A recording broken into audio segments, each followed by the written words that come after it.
سلام به کانال آشپزی با زیبا، خوش اومدین. امروز میخوام دستور نون توپی که یه فینگر فود خیلی ساده و خوشمزه هست رو بهتون آموزش بدم. لطفاً تا آخر این ویدیو ما رو همراهی کنید.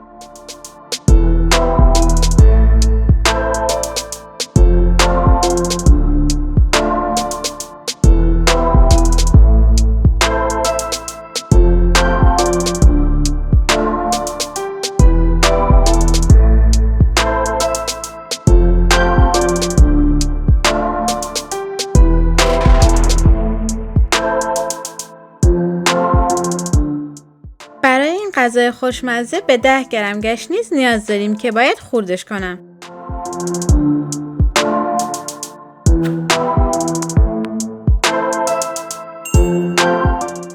بعد 4 عدد فلفل دلمه سایز کوچیک رو با رنگ‌های مختلف خیلی ریز خرد می‌کنم.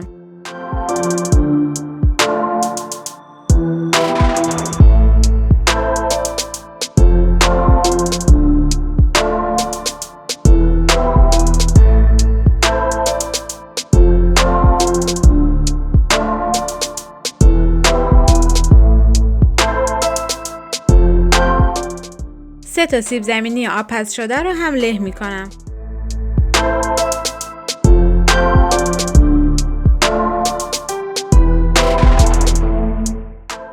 الان 400 گرم گوشت مرغ رو که از قبل با پیاز آبپز و ریش کردم رو بهش اضافه می کنم. برای اینکه بعد از پخت گوشت بوی بد نده میتونید روی لینک بالا بزنید و آموزش کامل پخت گوشت رو ببینید. بعد گشنیزای خرد شده و فلفل دلمه ها رو بهش اضافه می کنم. بعد به این موادمون 2 قاشق چایخوری نمک، 1 قاشق چایخوری زیره سیاه، 1 قاشق چایخوری زردچوبه، 1 قاشق چایخوری فلفل سیاه، 1 قاشق چایخوری فلفل قرمز، 3 قاشق غذاخوری سس مایونز اضافه میکنم و همه مواد رو با کمک چنگال هم میزنم و مخلوط میکنم.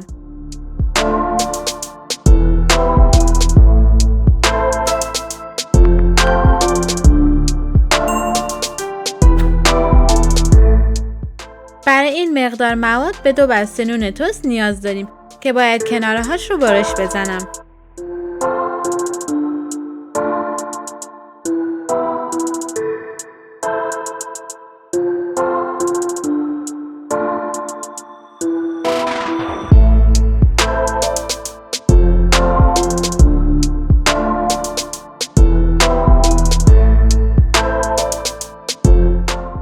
توی این مرحله هر 2 طرف نون رو داخل آب میزنم و بعد با دستم فشار میدم و آب اضافیش رو میگیرم.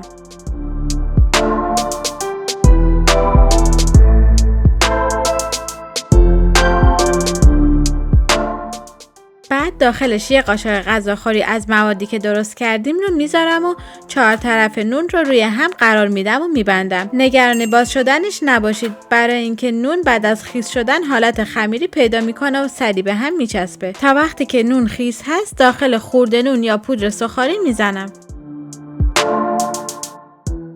الان نونها رو داخل 3 عدد تخم مرغ که از قبل هم زدم و روون شده میذارم. همه نون توپی ها رو به همین ترتیب درست میکنم. شما میتونید بعد از سوخاری کردن تا 2 هفته در فریزر نگهداریشون کنید و بعد سرخش کنید.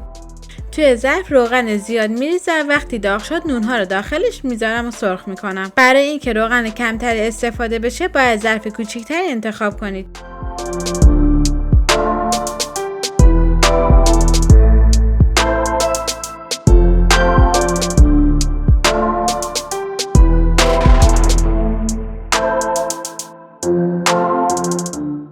این هم از فینگر فود خیلی خوشمزه ما. اگه این دستور رو دوست داشتین لطفاً لایک کنید و نظرتون رو برای ما کامنت کنید و برای دوستاتون بفرستین. اگه توی کانال ما هم عضو نیستید لطفاً سابسکرایب کنید. ممنونم از اینکه ویدیو ما رو تا آخر تماشا کردین.